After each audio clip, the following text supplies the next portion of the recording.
అనకాపల్లి పట్టణంలో వేయించేస్తున్న శ్రీ నూకాలమ్మ అమ్మవారి దేవస్థానం హుండీలను ఈరోజు ధర్మకర్తల మండలి సమక్షంలో తెరిచి లెక్కించగా 62 రోజులు కానీ 27,11,713 రూపాయలు నగదు రూపాయలు వచ్చింది. బంగారం 11 గ్రాములు, వెండి 550 గ్రాములు వచ్చింది అని తెలియపరచుకుంటున్నాం. మీరు బాధ్యతలు ఎన్ని రోజులు అయింది ఇక్కడికి వచ్చి? డిసెంబర్ 5వ తారీఖున నేను ఛార్జ్ తీసుకోవడం అయింది. గతంలో ఎక్కడ చేసేవారు మీరు? తణుకు అక్కడ పనిచేయడం అయింది. ఇక్కడికి వచ్చి ఎన్ని రోజులు అవుతుంది?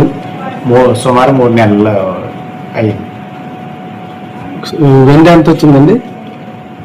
550 గ్రాములు వెండి వచ్చింది. టోటల్ అమౌంట్ ఎంత వచ్చిందండి ఉండి ఆదాయం ఈ రోజు? 7,11,713 రూపాయలు.